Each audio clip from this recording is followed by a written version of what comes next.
So hello guys, welcome back to my YouTube channel. तो आज के इस वीडियो में हम लोग मेनली डिस्कस करने वाले हैं कि स्पॉट राउंड किसके लिए है, डायरेक्ट एडमिशन वाले को कब काउंसलिंग करनी है, एंड ऑल्सो कि फोर्थ राउंड जो है वो शुरू होने वाली है 1 तारीख से।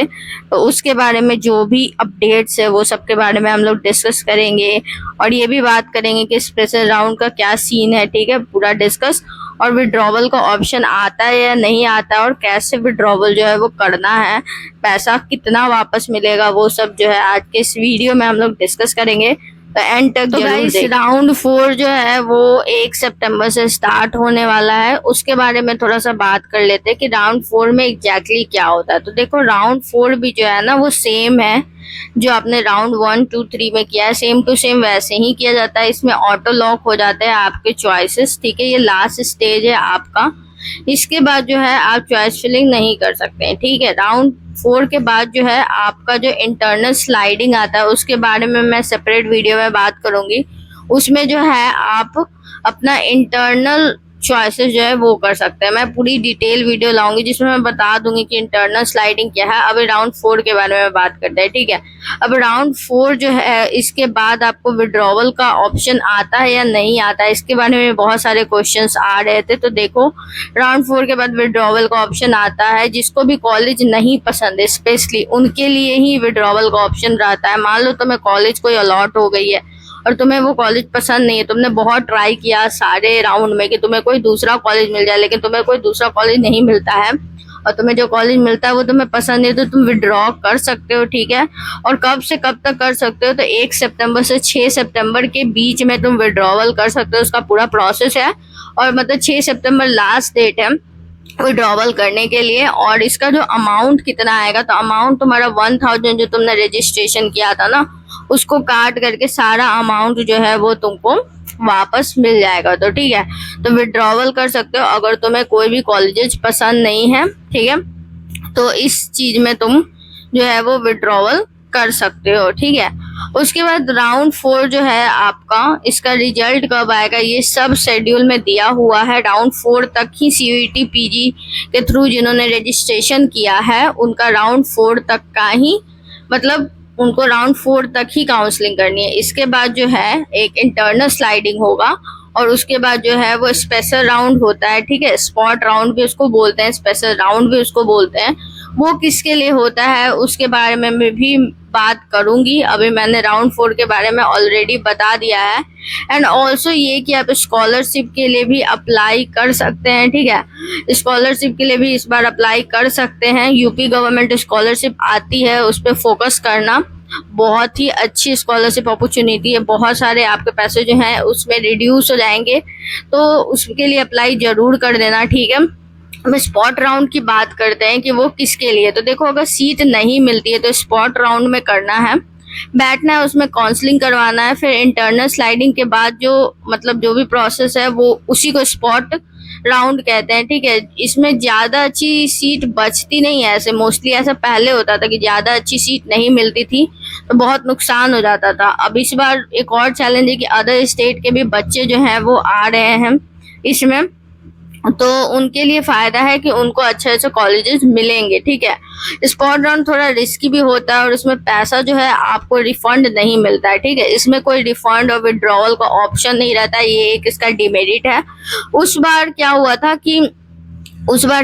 कि गवर्नमेंट प्राइवेट जो भी कॉलेजेस थे ना वो सारे नहीं अवेलेबल थे स्पॉट राउंड में। ठीक है, अब इस बार क्या है कि आपको सीयूईटी पीजी ग्रेजुएशन के बेसिस पे भी आप स्पॉट राउंड पे कर सकते हैं। ठीक है, रजिस्ट्रेशन करना है, चॉइस फिलिंग करनी है स्पॉट राउंड में, पूरा प्रोसेस वैसा ही जैसा आपने राउंड 1 वगैरह में सबने किया है। ठीक है, अब इसमें सारे लोग पार्टिसिपेट कर रहे हैं, गवर्नमेंट हो, यूनिवर्सिटी हो, सब।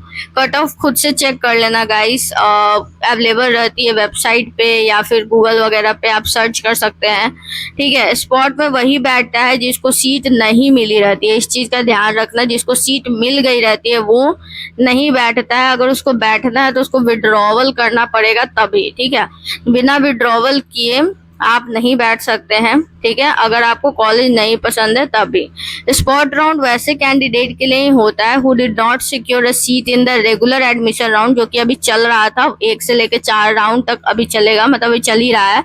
और who were allotted a seat but did not pay the fee or report for the admission, ठीक है, और वो भी जिन्होंने अपग्रेड नहीं किया है अपना अलॉटेड सीट को डिफरेंट कॉलेजेस कोर्स में, तो ये फाइनल अपॉर्चुनिटी है to gain admission to a programme with a vacant seat offer requiring a physical presence at the institute, ठीक है।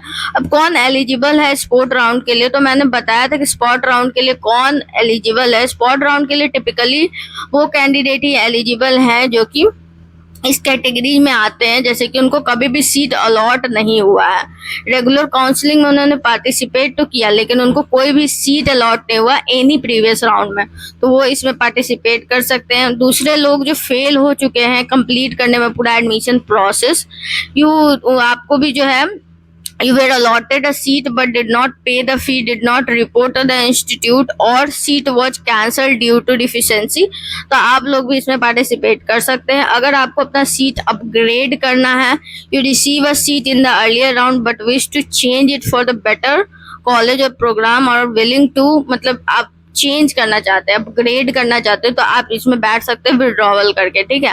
या फिर आपने रेगुलर राउंड को मिस भी कर दिया है तब भी आप जो है इसमें कर सकते हैं, मतलब you did not participated in any of the initial counselling round जो कि 1 से 4 तक है, तब भी आप जो है इसमें पार्टिसिपेट कर सकते हैं। तो ये सब कुछ कैटेगरीज है, अगर आप इसमें आते हैं तो आप स्पॉट राउंड में जो है वो पार्टिसिपेट कर सकते हैं। तो आई होप कि स्पॉट राउंड जो है वो प्रॉपरली क्लियर हो गया होगा। राउंड 4 के बारे में भी मैंने बता दिया, कॉलेज कब जाना है उसका भी मैंने बता दिया कि अप्रॉक्स डेट ही बता सकती हूँ क्योंकि अभी जो है कुछ भी श्योर नहीं है कि कब जो है आपका ख़त्म होगा। सो लास्ट डेट जब भी होगी फिजिकल रिपोर्टिंग की डायरेक्ट वालों की, उसके 2-3 दिन बाद या 1 वीक बाद क्लासेस जो है वो शुरू हो जाती है। बट एक चीज़ कंफर्म है कि क्लासेस जो है वो सितंबर से ही शुरू होगी, ठीक है। डायरेक्ट एडमिशन वालों को भी चॉइस फिलिंग करनी ही है और ये सब उनको स्पॉट राउंड में करनी है, ठीक है। कॉलेज से मेल आया होगा कि कॉलेज जा करके आपको करना है, कॉलेज जैसा बता रहे हैं उनके अकॉर्डिंग ही करना है क्योंकि दे नो बेटर, ठीक है। हम मुझसे ज़्यादा उन्हें पता है, वो आपको इसलिए बुला रहे हैं क्योंकि आपने डायरेक्ट एडमिशन में पैसा दिया हुआ है। अगर आप खुद से चॉइस फिलिंग करते हैं तो हो सकता है आपसे कुछ मिस्टेक हो जाए और आपको ये कॉलेज अलॉट ना हो। वो करेंगे तो उनको थोड़ा आइडिया है कि चॉइस फिलिंग कैसे करते हैं, तो वो इसलिए आपको बुला रहे हैं ताकि आपके बिहाफ में वो चॉइस फिलिंग कर दें और आपको जो कॉलेज जिसमें आपने डायरेक्ट एडमिशन लिया है वो कॉलेज आपको मिल जाए, ठीक है। तो इस चीज़ के लिए आपको बुलाया जा रहा है। होप कि आपको ये डाउट जो है 2 ठो क्लियर हो गई होगी। नेक्स्ट वीडियो में मैं इंटरनल स्लाइडिंग के बारे में बात करूंगी जो कि आपको राउंड 4 के बाद आती है, जिसके बारे में आपको पता होना चाहिए। जो भी आपके मतलब MBA और MCA से हैं उनको इस बारे में नॉलेज होना चाहिए क्योंकि ये बहुत ही इम्पोर्टेंट है, ठीक है। Thank you for watching, see you in next blog.